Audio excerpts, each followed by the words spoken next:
All right, let's get right into this. There was a recent deal between the US and Australia that, on the surface, looks like pretty standard stuff. But what if I told you it's actually something else entirely? What if it's a precision strike against a model of British imperial control that's been in place for centuries? Yeah. Let's unpack the story that almost nobody is telling you.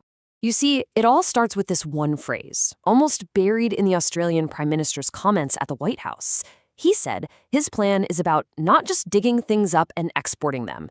Now, that might sound like typical political fluff, right? But that single line, believe it or not, that is the hidden key to this entire story. So, what on earth did he really mean by that? And seriously, what does a modern trade deal have to do with a British monarchy? Well, we're going to solve that puzzle right now. And the answer is hiding in a pattern that goes back well over 150 years. To really get what's happening today, we have to go back and understand the old economic system the Prime Minister is trying to smash. Let's just call it what it is, the raw materials trap. It's a system that's been perfectly designed to keep a country rich in resources, but pretty poor in actual industry. Here's the perfect example. Get this. Australia produces a staggering 52% of the entire world's lithium. They are, by a huge margin, the biggest supplier on the planet. So you'd think that would make them a global superpower in battery manufacturing, right? Well, that's exactly where the trap springs shut. So here's how this trap actually works. I call it the lithium loop. First, Australia does all the hard, dirty work of digging the raw ore out of the ground. But then, instead of processing it themselves, they ship it all the way over to China. And the final step? They have to buy back the finished, high-value batteries at a massive markup. They've got all the raw wealth right under their feet, but they lose out on the most valuable part of the whole process. It's crazy. And look, this isn't some new problem. This has been the business model for Australia for over 150 years. It's a system of economic control, plain and simple. You extract the raw stuff, you actively crush any attempt at local industrial development, and you keep the country dependent on foreign manufacturing. Does that sound familiar? It should. It's literally one of the core reasons the American Revolution was fought in the first place. And the British have been, well, let's just say pretty aggressive about keeping Australia in this trap. To understand just how serious this is, we have to wind the clock back about 50 years to see what happened the last time an Australian leader tried to break this cycle. Back in 1975, the Prime Minister was a guy named Gough Whitlam, and he had this bold, revolutionary plan. He called it resource nationalism.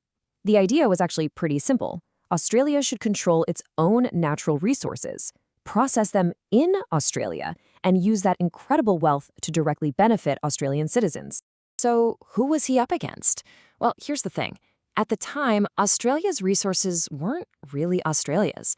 They were almost all owned by giant British mining corporations like Rio Tinto and BHP, plus a bunch of other Anglo-Dutch companies. And these weren't just random businesses. They were deeply, deeply connected with the British monarchy and the financial elites in London. You can imagine Whitlam's plan was seen as a massive threat. He even tried to go around the London bankers by getting independent funding from the Middle East. Well, the reaction was fast and it was brutal.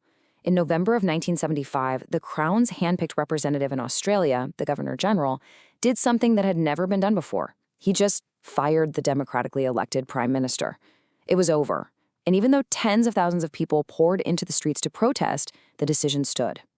I mean, just let that sink in for a second.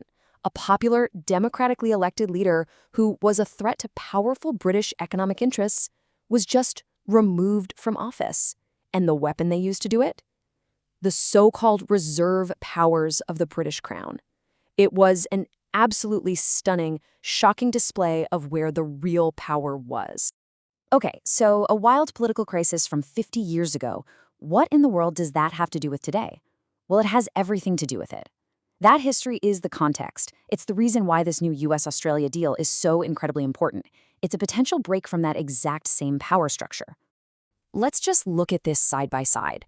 On the one hand, you have the old way of doing things from 1975, the imperial extraction model, British control, crushed local industry, and a prime minister who got fired for trying to change it. Now look at the other side, today's potential new paradigm, a US-Australia partnership based on mutual development and building things together. It's a direct challenge to that old colonial way of doing business. And that, right there, is the fundamental difference. This New Deal is structured as a partnership for mutual industrial development.